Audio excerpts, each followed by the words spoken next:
Welcome to Trigger Proof with Mikki Bey, the podcast that helps you stop reacting and start responding. I'm your host, Mikki Bey, emotional regulation coach, speaker, and guide. Each week, we'll explore real stories, practical tools, and conversations that will help you stay calm, confident, and in control, no matter what life throws your way. Let's get started.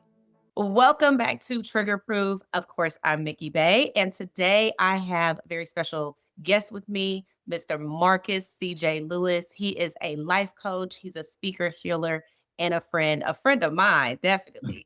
So welcome, Marcus. Thank you for coming to Trigger Proof.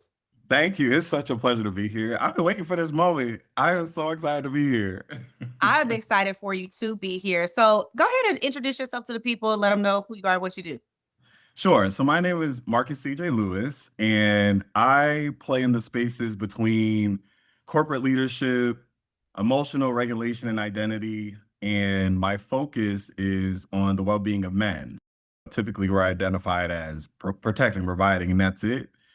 So it's really about expanding on that identity and making it more than who we are, what we're about. So those are the places, the spaces, and civic responsibility, which is a new frontier that I am embarking on. So I'm really excited about that. So those are the places that I play in. I love that. I think it's so important for men to know that they have support Yes. and to have men who get their plight and their issues. So that's Right. wonderful. So I want to go back before you were a speaker, healer, coach, friend, and I want to talk about what the old self was. Like, what brought you to this journey of learning emotional regulation? What was that about? So two things. So addiction is how I became a speaker. That's what I was born out of. And domestic violence, I had a romantic situation that fell completely apart, ended abruptly and violently, and that's how I ended up becoming a life coach and met you. We knew each other, but not in the coaching capacity. So I was an addict. I still am. I still have addictive patterns, right? That's a part of my identity. It's although the disease is, let's say, dormant, it's quiet right now because I've done the things to keep it as healthy, keep my brain as healthy and my emotions as healthy as possible. So addiction, let's see. So I'm 9 years out from crystal meth. This is my 10th year. It'll be 10 years in October. 30 days out, 30 days from porn. That was a 30-year addiction. We're talking, I was 10 years old when I was first exposed to it. And it stuck. It became a thing. And so to be 30 days out and feel strong about it, because I've done the identity work, feels really good. Alcohol, a year from alcohol. Cigarettes, I don't know, maybe 4 years at this point, 3, 4 years, something like that.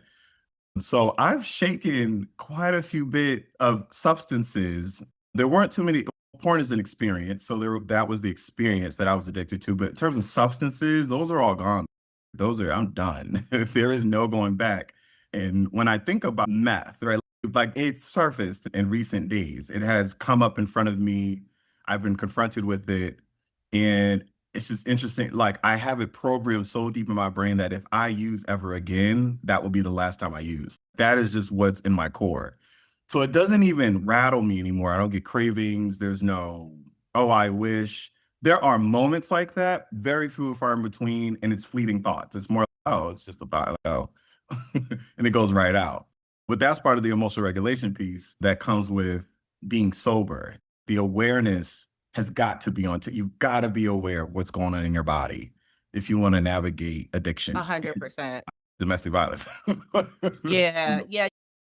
One of the reasons I wanted you to speak to the audience is because I think sometimes we have a tendency to demonize some vices. Yes. And I remember when you disclosed to me that you were sober from meth and we knew each other from a professional capacity. Right. And I was just floored because the image that we have of somebody who does meth does not look like Marcus C.J. Lewis. And I love that you share your story because ultimately addiction is just trying to find relief and it just has a Yes. huge cost to it. And I share my story all the time that I come from two addicts. And so I've never demonized people because I know you could be a good person who has a bad Mhm. habit.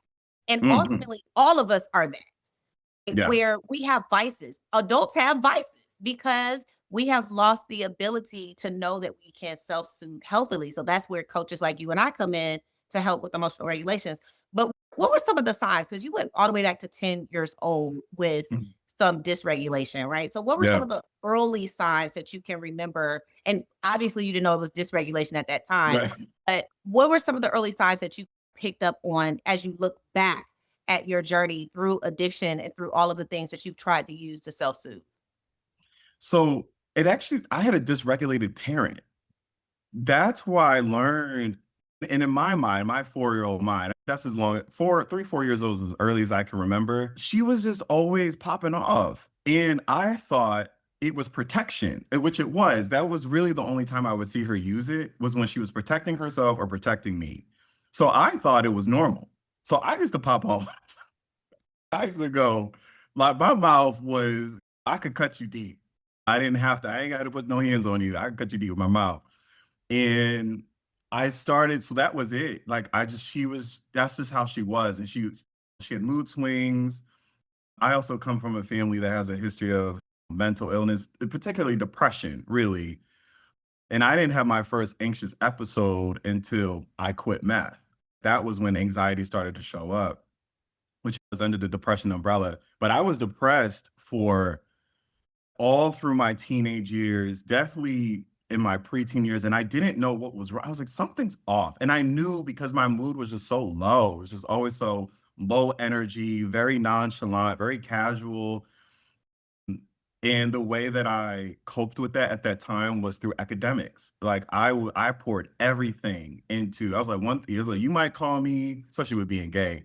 I was like, you might call me gay, you might call me depressed, you might call me anything, but one thing you're not gonna say is that I'm not smart. That's what you're not going to.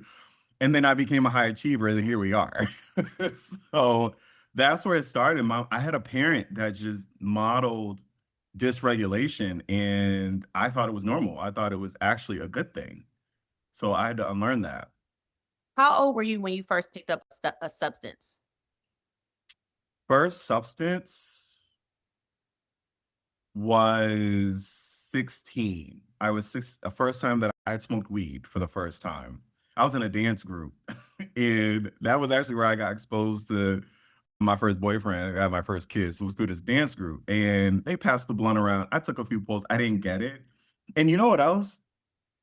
So my mom didn't drink. She wasn't really a drinker. It was my stepfather who did, but it wasn't heavy drinking. Like, we didn't have alcohol bottles in the house.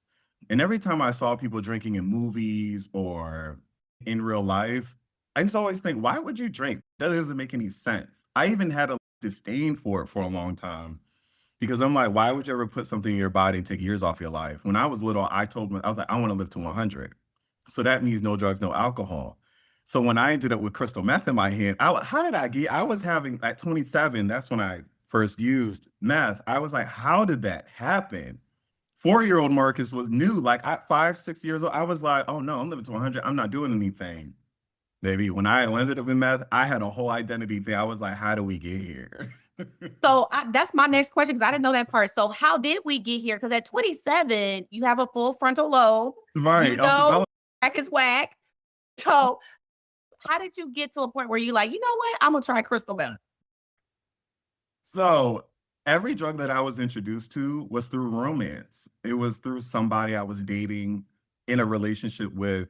So the first weed was 16, and then started drinking in college, 21, 20, 21, started drinking.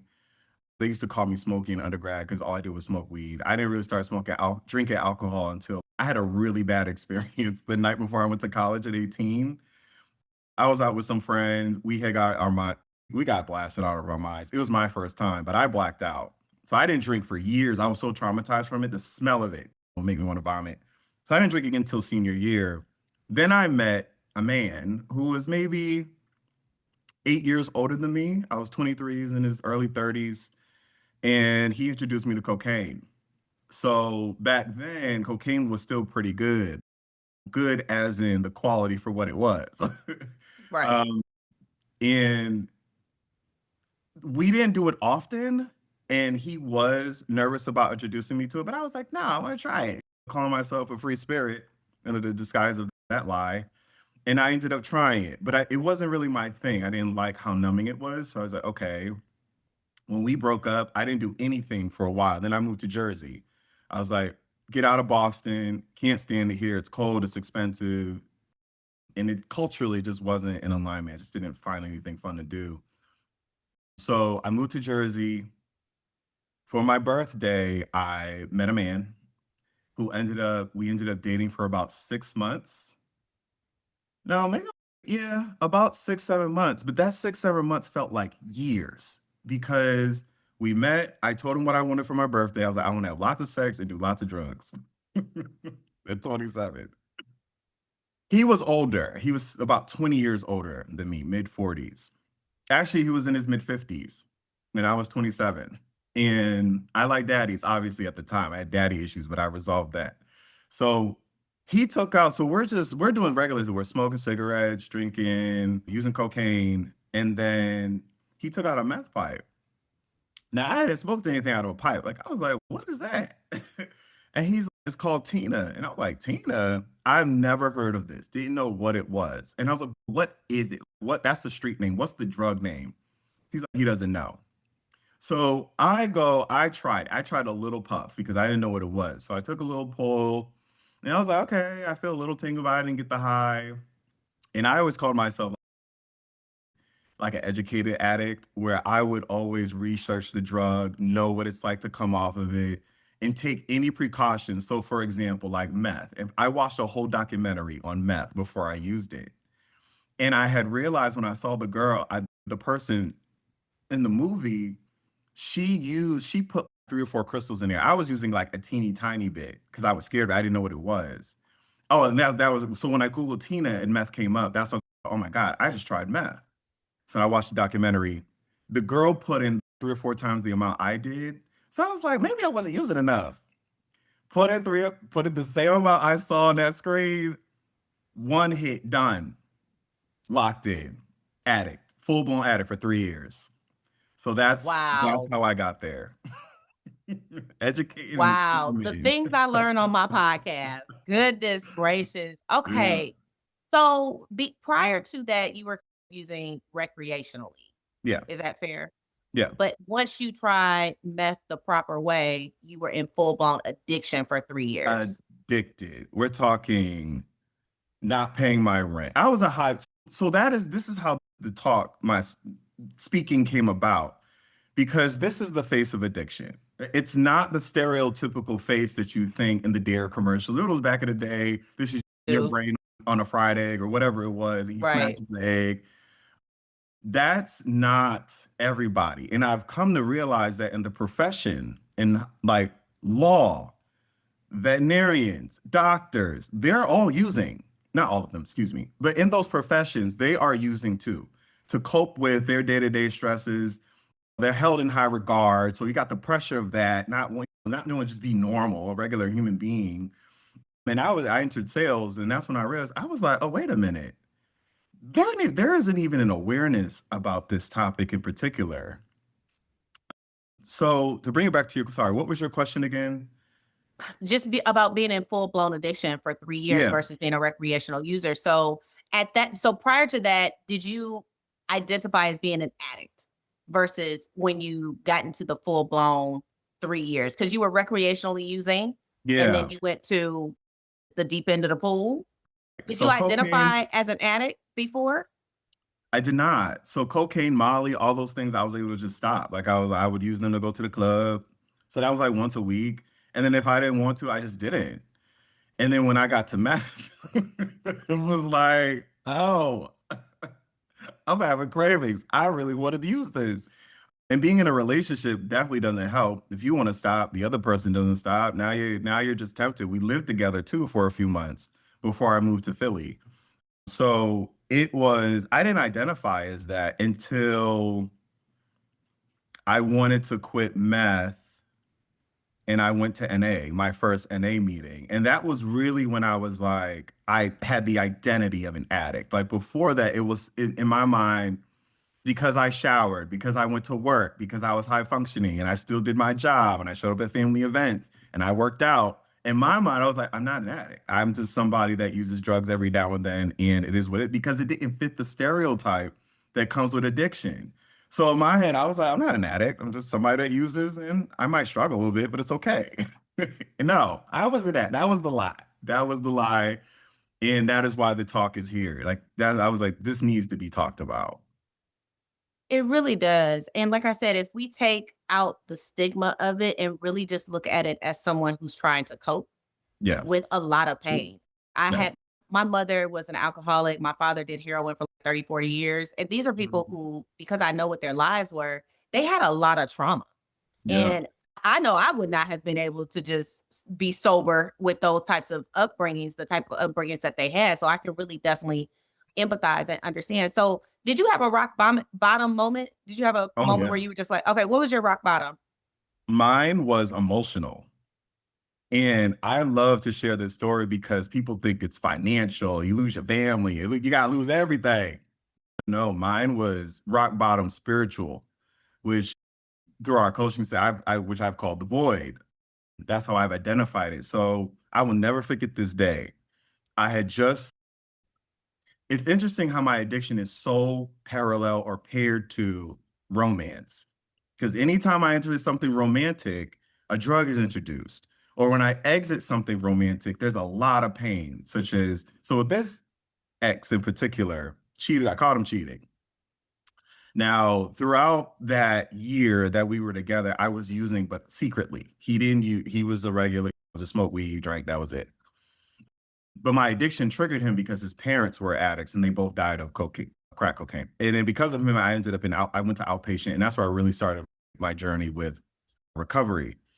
So the moment was when caught him cheating, moved into an apartment around the corner from him. That it just happened to be that way. And I remember going outside in the morning. It's like 6 or 7 a.m. on a spring day. And I sat at the apartment complex. There was like a wall. There was like a brick wall that you could sit on. So I sat on that. And I remember just feeling empty, just like nothing, just a huge vast of lovelessness, like just unworthiness, sense of just not belonging to anything. And I was like, you were saying, and I was smoking a cigarette. Actually, I had a cigarette in my hand, and I had a limerita, which I call thotteritas because they were like $2 and they like, you could drink them and get you a little buzz. And I held it first thing in the morning. And I was like, I ain't doing meth. So in my mind, I was doing better, which is a necessary step in recovery. I don't want people to shame themselves for that part where you cut out the main thing that meth was going to kill me. Now, you still want to quit the other things, but it's okay to do it in steps. It doesn't have to be this all or nothing thing that sometimes the narrative that we get. And I was like smoking a cigarette and I'm saying, you, you were smoking crystal meth and then got cheated on by somebody. They was laying on your back, not thinking about you. When the fuck are you gonna think about you? When are you gonna take care of you? If you don't take care of you, you are going to die. That was literally the conversation I had with myself. And in that, and it's like all these light bulbs clicked. And I threw the cigarette. I didn't even finish. I flicked the cigarette. I poured out the limerita, and I was done. Like that was it. And I went back inside, and I was like, we need to start loving ourselves, is what I said to me. I was like, you have got to love yourself because if you don't, this will be the end of you. And that was my rock bottom moment. Wow. So, how do you get from that rock bottom to your own healing journey? When we met, you were just getting out of your domestic I was, violence situation, and mhm. that's kind of started your coaching journey. But what was the urge for you to start your personal development journey? How'd you get there? So personal development was actually always a thing. And just so that ex that cheated, we were supposed to go to couples counseling. So he didn't show up to the meeting. So I was like, let's just to the therapist. I was like, let's just have a one-on-one. So we had our first session and I loved it. It was amazing. So I was actually in counseling with her that July. I was already in counseling with her. We broke up in October of 2016. So I was already a few months in, and then I got kicked out of outpatient. But I was already starting the process with just regular CBT therapy, regular talk therapy. But that moment when I had the rock bottom moment, I upped the ante. I started listening to audiobooks. I journaled a lot. I journaled every day, twice a day, very internal. And that internal place was where I lived most of the time. My friends and family even noticed the difference. They was like, "You're very internal in how you talk." Everything was from the inside. And they could feel the shift. People were noticing it. So journaling was really the next step. And then I wanted to change my environment. So I strongly suggest anybody that is going through any type of recovery, change your space. It could be as small as changing your shower curtains. I used to do that every quarter, every season. I would change them and it would feel brand new. Or rearranging your furniture. Or if you can't move, I decided to move. So I went and moved from around the corner from an ex. That was triggering. Walking by his house every day, thinking about who he's sleeping with. Oh, I was like, I got to get out of here. So I moved to the suburbs. Huge shift. I'm a city boy. I love the city. Huge shift, quiet. I lived in it was my first like apartment complex. So it was a loft. It was like really high ceilings. Loft. I was like, look at me, like living in this new environment. And I spent a full year. I don't want to say isolation, but a year in solitude. Intentionally moved to a place that that the apartment complex was actually on a river and there was lots of nature. I could literally walk outside and I was in nature. And then I got a dog, which that didn't work out too well because I was just always traveling. Poor thing. I had her for 3 months. She was wonderful, such a sweetheart. And I found a really good family to pass her on to. But those were some of the things that I did. But the micro changes, the things like journaling and changing your environment, if you can't move, fine. But the times when I couldn't move, them shower curtains were always different. That was one thing I had control over. It's cheap, $30, threw up a new curtain, gave it some decorative color, and I felt it was like a reprogramming in my mind. It was like I was tricking myself into believing that I was a new person in a new space. And that was the tool that I did for a while. I did that for like 3 years. Okay, I love that. Journaling is one of my absolute favorite tools as well. I never thought about changing the shower curtain, so I had to try that one. I like that, changing your environment. So talk to me a little bit about your own emotional regulation journey. Like, we've coached several years now at this point. You're now Yeah. one of my coaches as well. What has the role of emotional regulation been? What has it done for you personally? Yeah, it saved my life. When I tell you saved my life, where do I begin? Okay, so I can go backwards.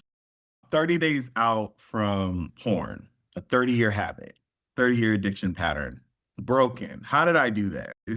I've tried many times.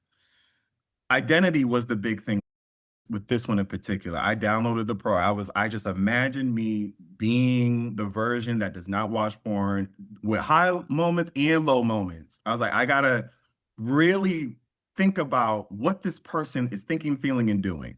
So that's the identity part. And then emotional regulation piece comes in with grieving the old identity. I've had to let this person go. I'm like, there was like last night, for example, I had a moment where I was like, I had the urge. I was like, I want to watch it. I was like, this means that I'm not okay. And it's okay not to be okay, Marcus. I actually call myself baby now. I was like, baby, it's Mm. fine. I talk to myself very gently with warmth and compassion. And that helps me with understanding love is present. It's already here. So first it's the awareness. I, everything that I need is already inside of me. I don't need porn. And if I'm craving it, that means that I'm actually looking for something else. It's either love, attention, intimacy. I can get all of those things just from being present with self. So emotional regulation has been breathing. Oh my God, that's a big thing. You've got to breathe. Like that is your go-to tool. It's easy, it's free, and it's available to you at any time. I always breathe in those moments where I have urges or cravings. Then there's the awareness, a lot of self-talk, talking to myself all the time, very gently. And if I make a mistake, I don't judge myself for it anymore. I'm like, oh, because I'll come across an occasional Twitter video. Because Twitter, you just be Right. scrolling through, you're like, whoa. So I've done a really good job cleaning it up, but sometimes it pops up. And I might glance at it for like 5 seconds and I'm like, whoa. And then I keep going, but I don't beat myself up about that. I'm like, It doesn't matter. I didn't binge. I didn't watch it for 8 hours and smoke weed all day like I used to. I didn't do any of that. I simply scrolled past the video and it's okay. No one's going to die. I don't have to restart from day one and it's fine. And these are all building blocks. It doesn't matter. Like you still put a block up to build the house. So if there was one day that you didn't put the block up, it doesn't matter. You still have a really good footing to continue on. So continue. And then you don't have to reset your days to day one. Maybe do that in the beginning, but after you get past a certain point, stop doing that. That's just my advice to anybody with recovery. But emotional regulation has also allowed me to manifest things that I didn't think were even possible. I took the last thing that I was trying to make was a 75-inch TV. I wanted a big old Ignite TV for no reason. I just wanted it. I just wanted to do it just because I can. And I was able to command it into my reality.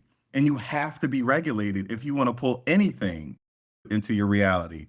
So my next thing, I was actually meditating this morning, did some breathing, did my programming, all that this morning. That's my morning routine. And I was like, okay, so porn is, I'm a month out. I'm feeling myself. Like, we're a month out. Let's get back in the gym. I'm like, so who's this next version?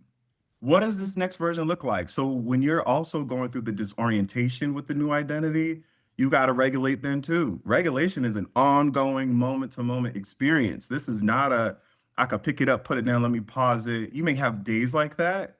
You might get dysregulated, which is fine. That's normal. It's a part of the process. And then you get back on the horse. So managing the disorientation with the new identity has also, I've needed a regulation for that too. And grieving the old self. Because when you're confused, you're like, am I doing the right thing? Is it, this doesn't feel good. It feels uncomfortable. But at the same time, there's like a peace beneath it. There's like something, it's like a spirit supporting you. You know, our supernatural help, our God, the universe is helping us through these things. And when you lean into the present, that's when things are powerful. And there's this quote that I made up that I've been using lately, which is God is the moment and leadership is the courage to stay in it, by Marcus C.J. Lewis. So that is, I gotta do a plug because when I came up, it hit me like it's 2 days ago. It downloaded in my brain. And I was like, oh my goodness, this is the quote. I'm gonna start using it for my talks. But yeah, so God is the moment. So when you are present, that is the best regulation tool that you could possibly have next to breathing. I think like there's been when I feel the void, when I feel loveless, when I feel unworthy, I go, wait a minute. All I gotta do is be present and I'm in alignment with God instantly. It's the only time that love, I'm sorry, it's the only, the moment, the present moment is the only time that future and past exist at the same time. That is where God is. It's in that moment. It's not ahead, it's not behind. It's all things. It's the totality of everything in the present moment, including you and me. So if you could be with God and just sit in silence and just be present with breathing and feeling the sensations in your body, even arousal, that is a spiritual experience that I have learned that as a man in particular is my fuel for anything that I want to do, command, rest, productivity, if I want to be protective, like whatever that thing is, arousal is, we get to distribute it in ways that maybe women that don't necessarily need to or don't have to. We get to penetrate and make an impact if we can manage our arousal in a way that is productive and expands the world instead of takes away from it. So I've learned to master that too from this whole porn thing, like quitting it. I'm like, whoa, I have all this energy now. Where do I direct it? And I don't want to just sit, I don't want to jerk off all the time. I'm not trying to do that all day either. That's leaking energy too.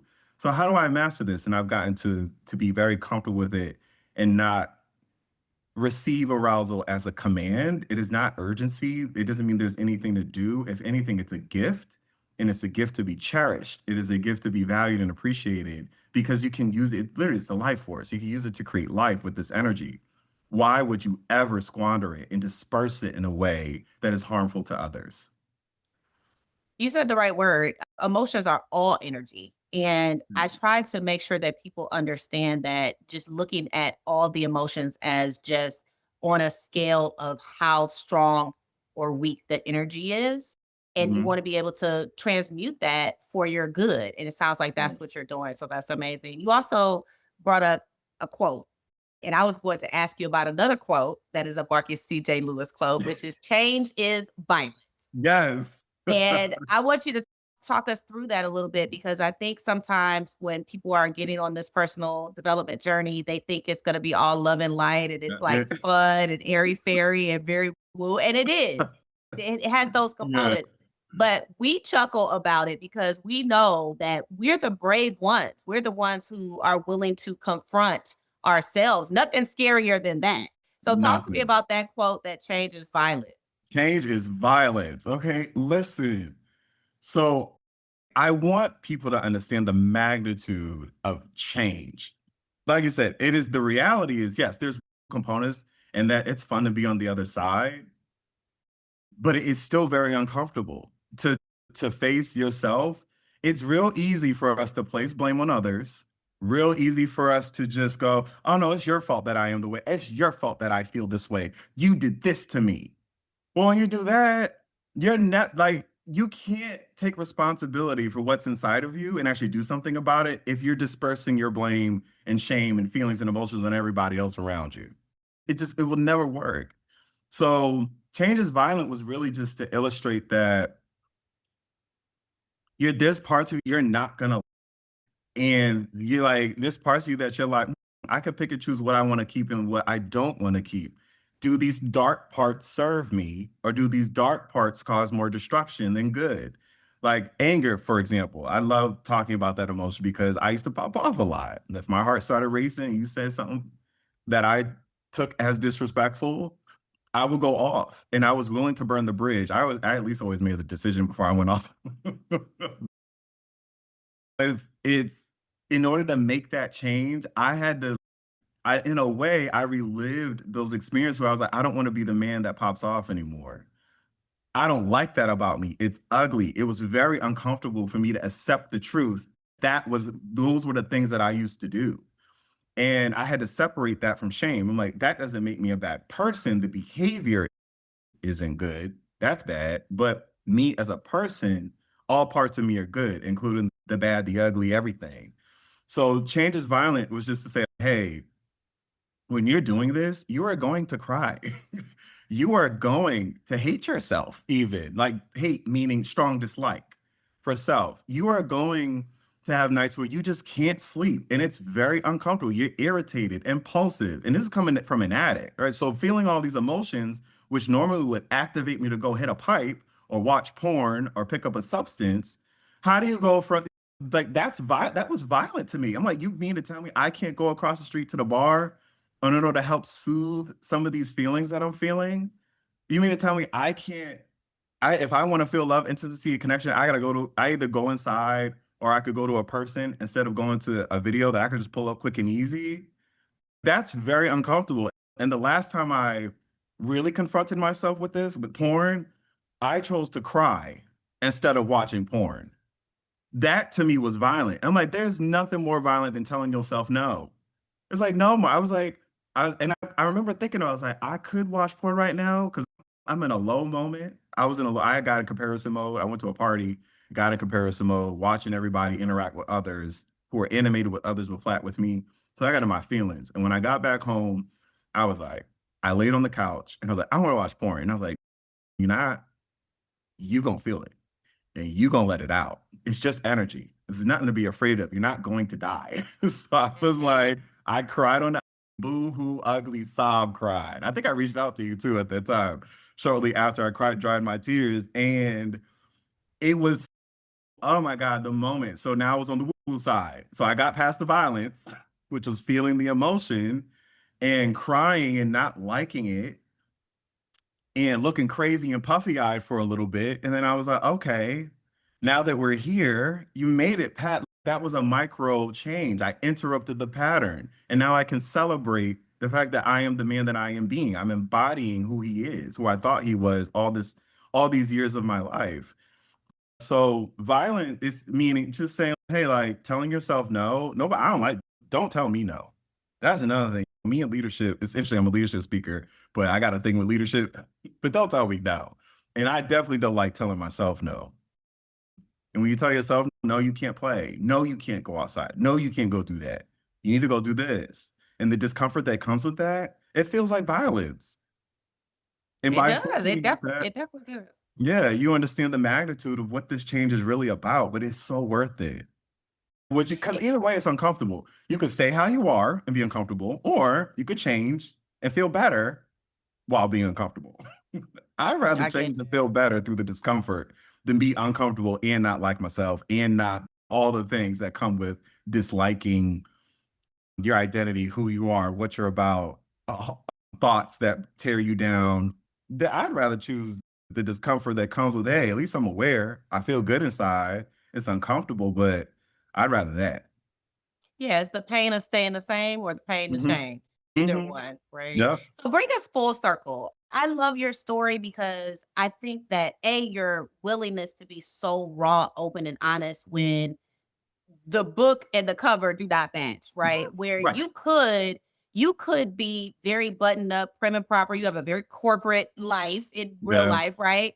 And you choose to let it all out. And I admire those types of people because I think that all of us have these layers to Mhm. ourselves, but not everyone is really willing to allow those layers to be seen by the light for fear of judgment, for people maybe playing the shame game with you because they wouldn't be able to say it, that now they want to project that shame onto you. And I just don't see that from you at all, which is one of the reasons I am so proud to have you as one of my coaches because people need to hear that just because we're coaches, it does not mean we are not on our own journeys. And being a life coach is not about, oh, I know how to do life so well and I've never made any mistakes or any of that. No, it's just that this is our life's work. This is our gift. We are studying the stuff that y'all are not so that we can be a guide. And sometimes being a guide means I'm just 10 steps ahead of you. Right. Sometimes that's it. Right. But in my opinion, I want someone who's been where I am because I want to be able to hitch my wagon to you until I have the strength to do it myself. So I want to talk to you about just what your work as a life coach, how you got the full circle moment of going through a whole host of things that made you confront yourself and how you work with clients now.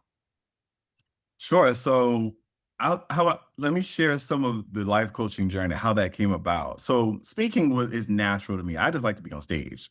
I just like to be in front of people and of course share whatever I know. So when the domestic violence thing happened, it was a one-time experience. It was the one fight, it ended the relationship. I was in tears and I manifested a life coach. I was like, I need something other than therapy. That was the command. You showed up. Perfect. I was went through your program and I was like, whoa. I was like, this is what coaching is. I mean, like life-changing, skipping timelines, high-end level of awareness, emotional regulation tools. And it changed my life. And I was like, okay, I want to be a coach too. With your program, here I am. And I like to be raw like this because I don't want to coach. I coach how I want to be coached. So I don't want a coach coming to me and like, you all foo-foo, you ain't been through nothing. I'm sorry. If you ain't been through nothing, you had a easy life and to me, it means that you know it in theory, but you don't embody it or know it in practice. And I think that's what makes excellent coaches different from a coach. If you embody this stuff, it's one thing to teach it. Anybody can read a book, regurgitate it, say it how you want to say it, and then teach it to the people. I've lived this stuff. I am my own experiment. I practice the tools that I coach on and that I share with others. And with that, I can speak with conviction. You can also feel it when you have a coach in your ear. And I've had this a few times, and I felt like it's a waste of money. And I'm like, I really could have just continued to watch their free stuff and not pay for anything. I've had that experience like twice. And I was like, I never want to be that coach. If I'm going to this arousal thing in particular, how I'm going to coach men on arousal and I didn't do the work in order to really understand it because I now know the blind spots that they don't teach in books or all the stuff, all the audiobooks I've listened to, they don't talk about arousal. Like Where do you learn to master that at? And I don't want to necessarily have to go to a men's boot camp in order to figure that out either. I should be able to know, Marcus, you're going to learn how to do this. You're going to master this, and then you're going to be a better coach at the end of the day. So it's like a mutual exchange. It benefits me, of course, to be the best version of me, but it definitely helps other people for me to apply the tools that I'm coaching on and be able to help them navigate the pitfalls that come with the tool. They may not fully understand it. And to have somebody that's like, oh, I already know exactly I already know, first of all, I know what's going to happen. I know what you've been through and I know where this is going. And all subjects are the same subject. So at some point, it comes, it'll all come fall into place once you go through your trials and I'm able to help you navigate it. Like I practice my own stuff. I think that's just I feel like you should. I don't understand how you could not and really coach somebody because what if they come to you with something so you didn't apply it and they come to you something like a real world application. They're like, hey, this is the situation. What do I do? So I now know, yeah, and it just helps with me being more confident as a coach too. Imposter syndrome is a bitch. Imposter syndrome will creep up in your head and have you questioning everything that you know. And me being a Virgo and analytical and striving for perfectionism, I'm not a victim to my sign. All those things come with, I believe in the stars in alignment. And I've had to be like, hey, good enough is perfection. As long as it's good enough, I'm happy with it. And as long as the client got what they need, I'm happy with it too. But my program has already changed lives. I've seen it. I've seen people go literally from night and day. And I'm getting calls from people in their circle saying, I don't even know who this person is. Like, I'm like, yeah, you're going to have to relearn them. You're going to have to relearn who this new person is. And you're going to love and celebrate and appreciate them along the way too. I'm literally having that moment right now listening to you speak of just here's my client, right? Who Uh-huh. I know where you started from. I can Yes. remember very clearly what that old self was and who you are now. And as I've coached you personally, but I've also coached you professionally to become a life coach. Mhm. And what's the one thing I always remind you of? This will be triggering to you if you're not doing your own work. You have to. I work on myself much harder than I work on any client because it is imperative not only for my own mental health, because we are the support system for a Right. lot of people and there's a lot of energy exchange. This takes a lot of energy to listen to people and to give advice and to hold space and to hold them accountable. If you are not doing your own work, there is no way you are going to make it as a coach. It is it is just an impossibility. Or you just go drive yourself crazy and burn Right. yourself out because it is just an absolute must that you do your own work. And to your point, I love what you said around as you get into this work and you realize what's needed to support others, it really Mhm. is an exchange. And my work, yes, it benefits me, but as I learn, I teach. So as I'm ascending, That's, I'm able to give more to my clients. And it's just this big circle of give and receive that's, because we're also learning from our clients just as they mhm. are learning from us. So we can't shortchange them by not doing what we need to do for ourselves and vice versa. I do not work with people who are unwilling to do the work. And I can ascertain that in our first phone call. Oh, yeah. So as we're Mhm. deciding, you're deciding on me, but I'm also deciding on you. And Right. there are people I do not offer invitations to come into my program for that reason, because I can't want it more than you. You have to be committed to your healing and what it's going to take to heal. And once you give me your yes, I am expecting that is what you're going to do because it's not going to be a walk in the lily parks every day. It is It's not. going to change, will be violent, It's but going to I be will be violent. there to hold your hand, but I cannot put you on my back. Exactly. You So that's cannot. the main thing. And Uh, I do this at work too. So I have mentored my colleagues through a formal mentorship program. I was a mentor, and then also informally through conversation with colleagues that I align with, that look out for me, that kind of thing. And I truly believe in bringing spirituality to business because, especially with what my corporate role is, being in a very influential role, still somehow, even though 4 levels from the end user, still somehow magically attached to a quota. So it's like I rely on supernatural help to make that happen. And it's not just prayer. It's like it's a command. It is an expectation. It's going to happen with certainty, 100% certainty, without a doubt. This is going to happen for me. Because I told you when my number jumped up 50%, it was already high as it was, and then they almost doubled it.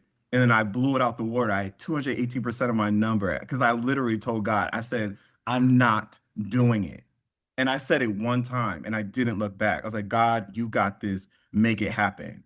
And then anytime I felt inspired or led with inspired action, I acted on it. You got to move quick. If you hear the voice, you got to do it, period. And being my authentic self at work has come a long way with that, because it's like, how do you bring spirituality to work? So people are like, oh, how did you do it? How did you hit your number? How did you? And I'm like, I give you the real answer. I also give people the choice at work. I'm like, you get the real answer or do you want my corporate answer? They always usually want the real one. And I'm like, I bring spirituality to business. I also show up as my authentic self, meaning, because I feel like authentic self I feel like that train has ran off into many different definitions. What I'm saying is, I'm not saying my nightlife is a little different than my day life. I'm not saying bring your nightlife to work. We don't need that kind of authenticity. We just want to know, do I feel like I know you? Do I feel comfortable around you? Do I feel trust? Do I feel safe? Yeah, Marcus is trustworthy. If I give Marcus a lead, he's going to go do the job. That's what I mean by authentic self. You want to make people feel like they're comfortable, safe, trustworthy, and that you're going to have their back. And I've learned that the more myself I am, culturally too, I bring blackness to work as well. I do not sugarcoat or act any other way than I would culturally, how I identify as a black man. I share black stories. I talk about the black experience at work in a very tactful, tasteful way, but I still talk about it, and I casually share my life experience being a gay black man in corporate, and I share that publicly, proudly.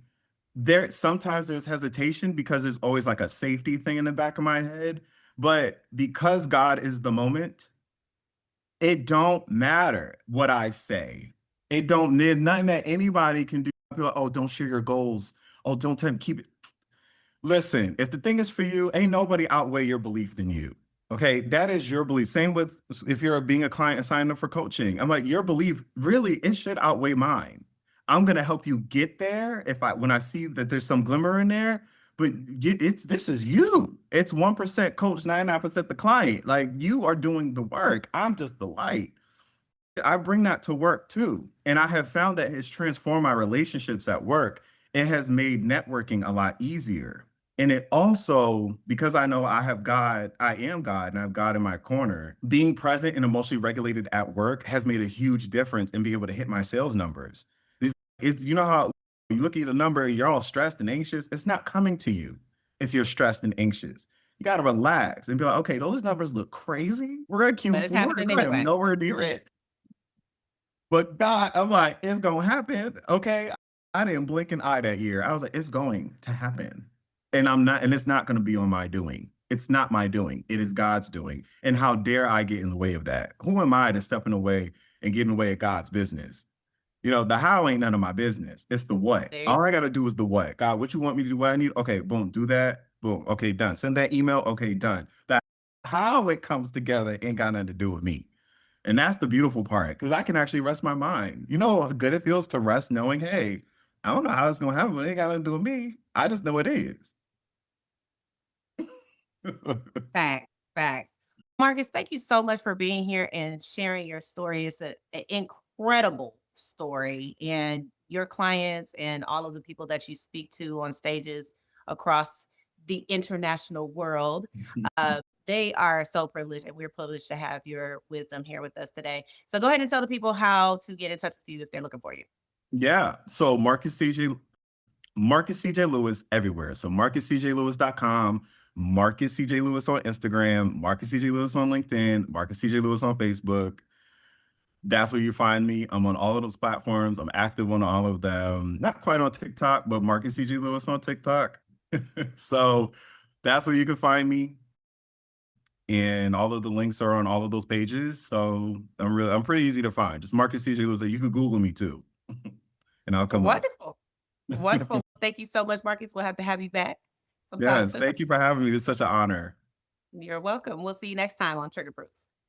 Thanks for joining me on Trigger Proof with Mikki Bey. If this episode resonated with you, share it with a friend. Don't forget to subscribe so you never miss an episode. And if you're really ready to dive deeper, download my free emotional regulation bundle. It includes my ebook, workbook, and a masterclass to help you start regulating with confidence. Find the link in the show notes. And until next time, stay steady, stay grounded, and stay trigger proof.